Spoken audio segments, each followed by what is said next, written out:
Still a tie vote. And number two, when you eat Chinese food or whatever it may be, do you use chopsticks?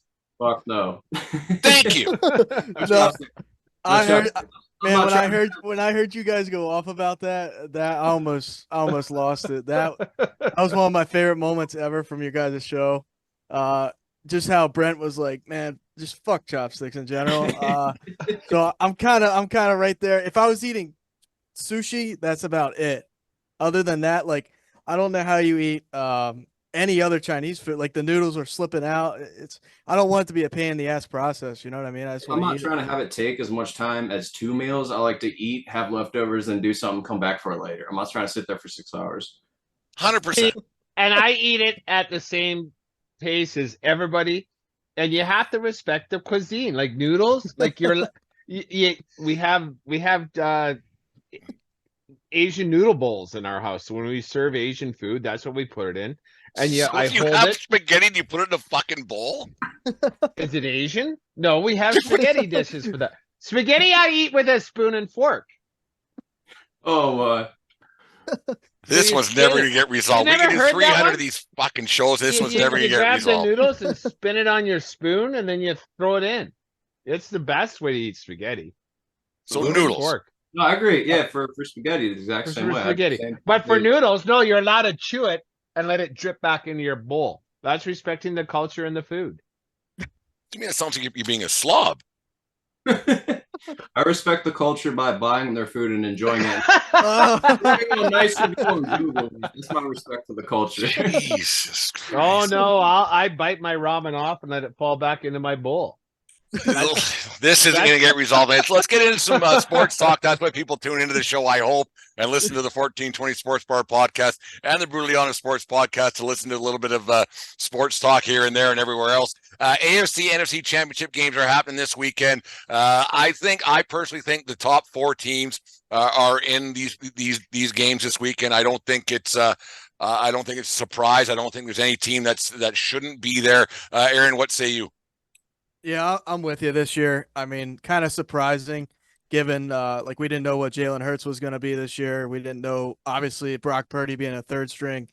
On the other side, I mean, you can kind of put two and two together. Like Burrow and Mahomes were there last year, same type of deal here. So this year, so yeah, the best four teams are in it. I'm excited, especially being an Eagles fan. Full disclosure, but I mean, it's at the beginning of the year. If you'd have told me it would have been Eagles and Niners, I would have been a little surprised. But how the years played out, yeah, 100%. JD? Yeah, I mean, if you would have told me at the beginning of the year that it would have been the Eagles and the Niners with their third string QB, I would have been a little surprised. I was a lot more optimistic about the Eagles coming into this year, and I know the NFC is generally a bit weaker of a division. You know, I'm gonna piss off some Cowboys fans. I'm sorry, not sorry, but yeah, no, I definitely agree that in the AFC, the two best teams are in it. No disrespect at all to Josh Allen or the Buffalo Bills. They are a very good team, but I mean, Joey B is just ice cold, and Pat Mahomes is a unicorn. So I agree, the four best teams are in it. Dave, we talk. You talk about not we you. You talk about a lot about the NFC being the weaker sister of the two. Are you surprised at all the way that the NFC turned out? The two teams that are in there right now. Well, no, not really. I kind of had preseason. I would have expected maybe Tampa to be in the mix and the Rams to be in the mix, but if I think Kyle Shanahan is the best coach in the NFL right now. He kind of proved it, taking garbage quarterbacks to the NFC title game or the Super Bowl forever. Like it's just I don't know how he does it, and he's doing it now with Mr. Irrelevant. So the Niners don't surprise me at all. And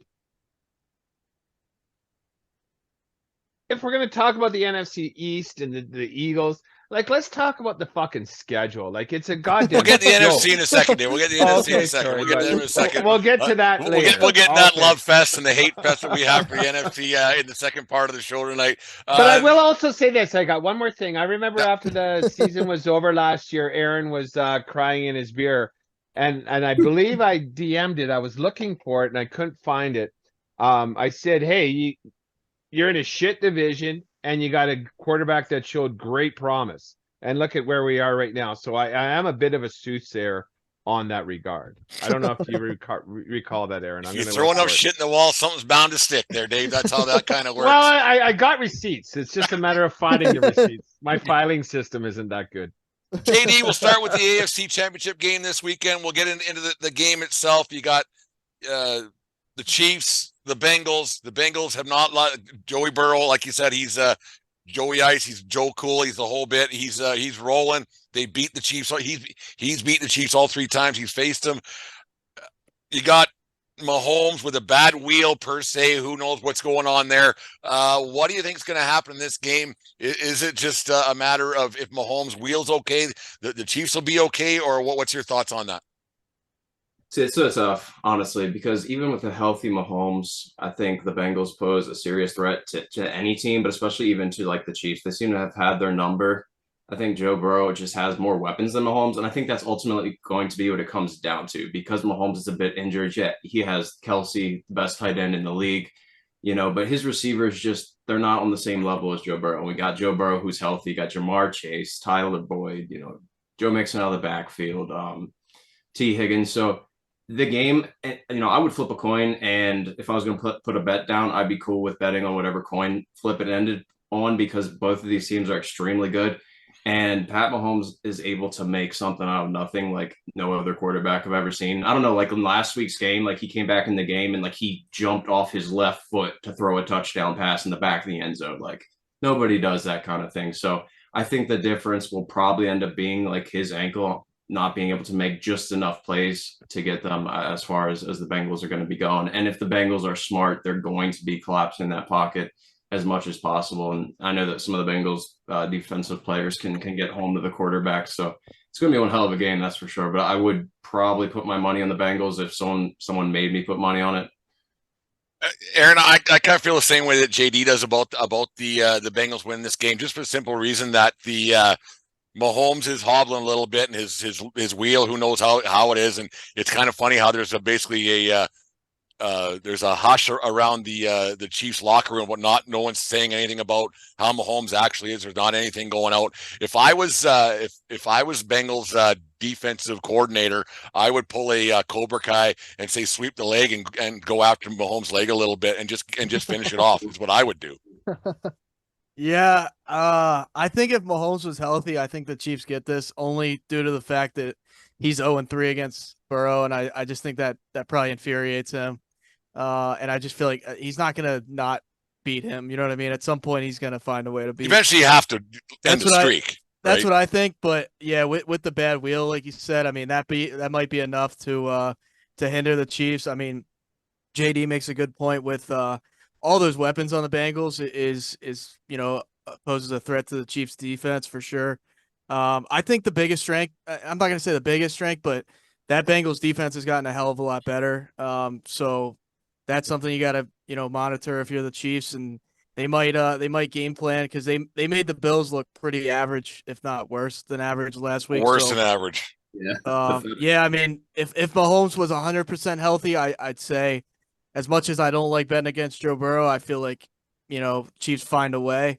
But if he's hindered at all, I think that the Bengals get it without a doubt. Dave, thoughts? So I agree with everything everybody has said. Like there's two, but no, there's two intangibles right here. I saw Pat Mahomes came in and out of his press conference without a walking boot or taped up ankle.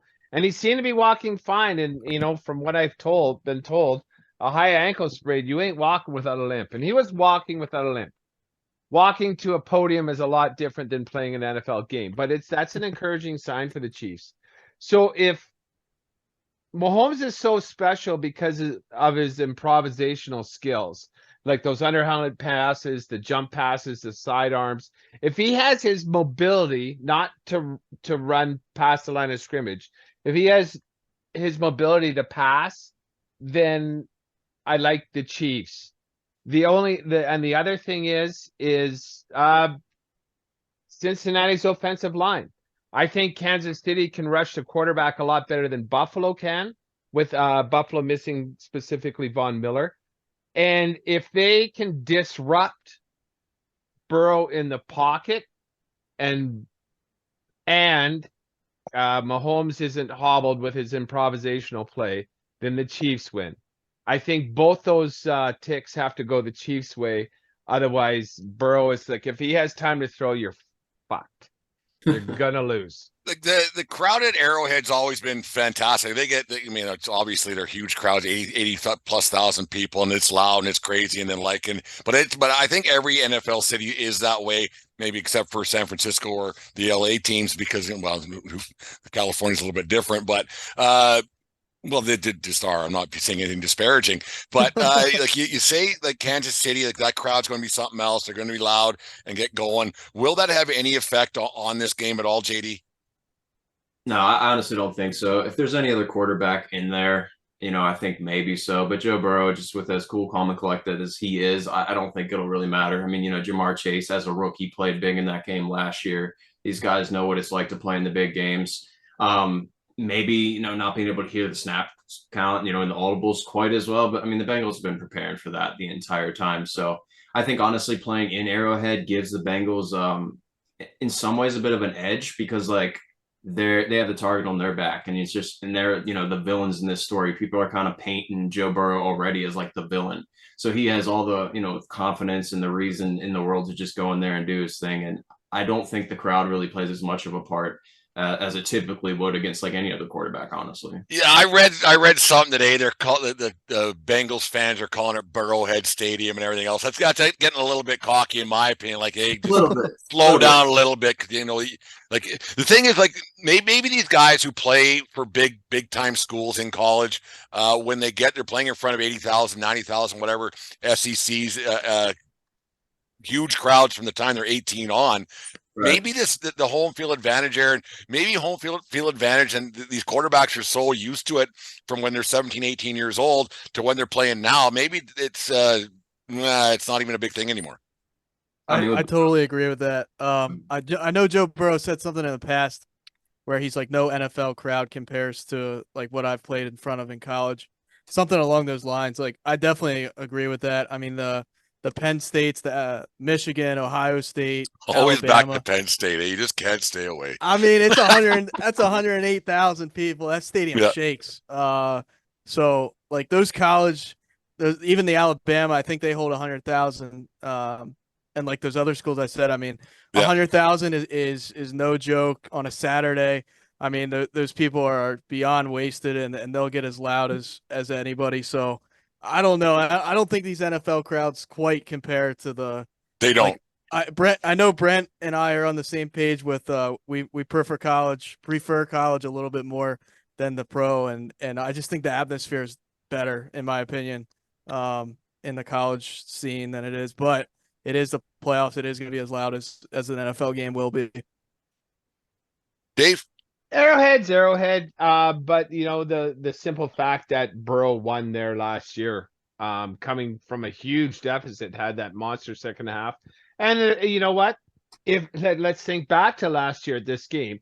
If Mahomes didn't fuck that up, going for a touchdown, and it would have taken that field goal, they win this game. So that's going to be on their minds too. Like, Kansas City might start overthinking this a little bit, being in front, and we fucked this last year. Let's not.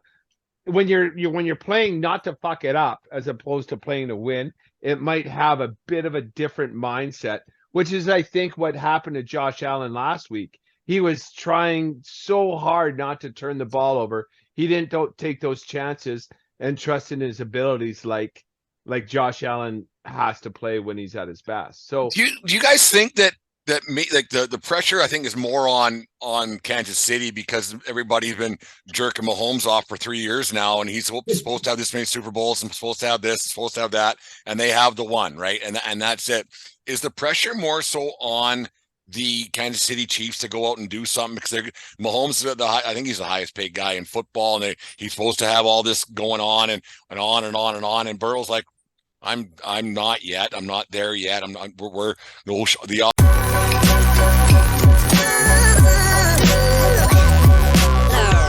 The following is a presentation of the Belly Up Sports Media Network.